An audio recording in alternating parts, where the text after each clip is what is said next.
ce n'est pas parce qu'on est femme qu'on a moins de rêves ou moins d'ambition que les hommes. Ce n'est pas parce qu'on est une femme qu'on ne rêve pas peut-être de diriger ce pays. Tout ce que nous demandons, c'est qu'on nous permette de rêver autant que les hommes, c'est qu'on nous permette de nous battre. Je me dis, c'est un thème qui soulève déjà beaucoup de bavardage dans le club de la gente masculine et tout. Par rapport à l'égalité des sexes, on va continuer à lutter, on va continuer à parler de ça, on va continuer à essayer d'ouvrir les mentalités autour de la question, même si nous savons que c'est quelque chose qui va prendre encore du temps, surtout quand nous voyons la réaction de beaucoup d'hommes quand on parle d'égalité des sexes, quand les femmes essayent. Les gens pensent qu'il s'agit d'une lutte d'un genre contre un autre. Et je ne crois pas que ce soit le cas. Pour ma part, l'égalité des sexes qu'on essaye de réclamer, la lutte pour les droits des femmes qu'on essaye de prôner, c'est quelque chose qui doit permettre de réduire les écarts entre les hommes et les femmes, de permettre à ce qu'une femme puisse réellement se battre professionnellement, avoir des rêves, pouvoir atteindre ses objectifs dans la vie. Si nous ne travaillons pas à essayer de réduire les écarts qu'il y a entre les gens, ces questions ou ces rêves seront toujours mis en quelque sorte à la poubelle ou rangés un peu au placard. Tout ce que nous demandons, c'est qu'on nous permette de rêver autant que les hommes, c'est qu'on nous permette de nous battre.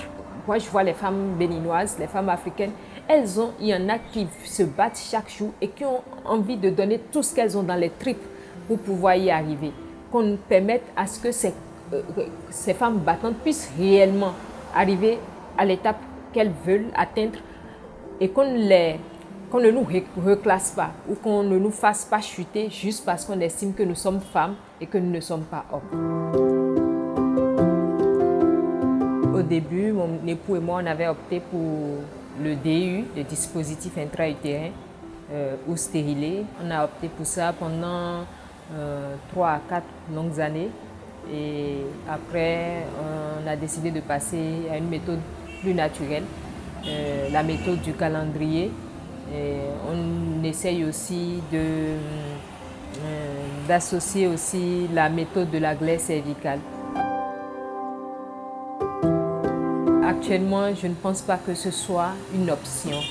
L'espacement des naissances soit normalement une option pour une femme. Toute femme qui a de grandes ambitions, qui a de grands rêves, doit forcément s'allier sur la planification familiale, sur une méthode d'espacement de naissance. Déjà, pour ma part, je suis assez active professionnellement, je bouge beaucoup,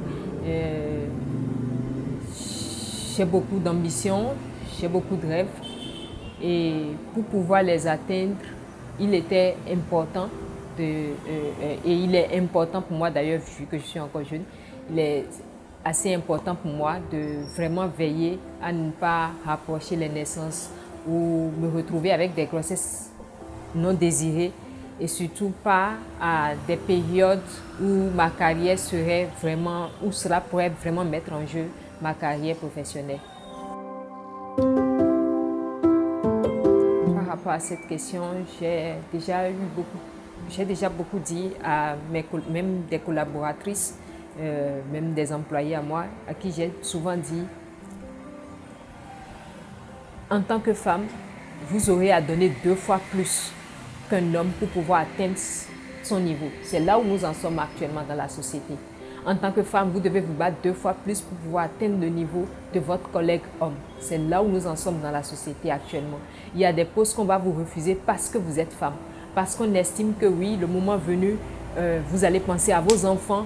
Le moment venu, vous allez vous retrouver face à une grossesse et que ça va faire perdre du temps, ça va faire perdre de l'argent peut-être à la boîte. Et quand c'est comme ça, si vous ne mettez pas aussi un peu du vôtre. Vous ne montrez pas que vous êtes assez organisé sur les questions comme l'espacement des naissances. C'est-à-dire si vous-même vous ne montrez pas que, ok, moi-même je sais quand même de gérer. Je suis responsable par rapport à ma sexualité, par rapport à, comment on dit, à l'espacement des naissances, ça va être compliqué. Je vais peut-être même choquer certaines femmes en disant ce que je veux dire, mais imaginez qu'on recrute deux personnes, un homme et une femme, le même jour. Des gens qui ont la trentaine. La femme tombe enceinte. Déjà, ça dérange, ça perturbe son état de santé, ça perturbe son travail et tout ça. À la fin, elle accouche, on lui donne les congés de maternité. Surtout que dans certaines sociétés, ce n'est pas 3 mois. Dans certaines sociétés, c'est beaucoup plus. Ça va parfois même jusqu'à 1 an. Ok. Moins de 2 ans après, elle reprend le même processus. Parfois, elle le fait 3, 4 fois. Pendant ce temps, son collègue homme, même à des réunions, à un moment donné, il va se dire, mais non, vous ne pouvez pas, comment on dit, on ne peut pas se classer au même niveau. On ne peut pas se classer au même niveau parce que moi, je n'ai pas eu de congé de plus d'1 mois ou je n'ai pas eu de congé de plus de 2 mois là, pendant que l'autre est resté à la maison tout le temps. Et l'autre chose aussi, c'est que même vous-même en tant que femme, quand vous prenez une grossesse et vous accouchez et tout ça, professionnellement, même sans qu'on ne vous le dise, même sans que les autres, c'est-à-dire vous-même, en tant que femme, vous sentez comme si vous stationnez. Mais la grossesse, quoi qu'on dise, ça vous fait stationner. Ça vous fait stationner quelques mois. Après l'accouchement aussi, vous stationnez quelques mois avant de pouvoir vous relancer. Ça, c'est toutes les femmes vous le diront.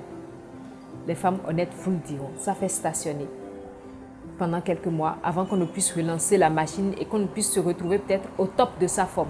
On va continuer à parler de la planification familiale. On va continuer à sensibiliser les jeunes filles, les jeunes dames autour de la planification familiale, autour de l'importance de l'espacement de naissance, parce qu'il s'agit avant et pour tout de préserver la santé de la mère, de préserver la santé de ce nouveau-né-là et de tes autres enfants de la famille.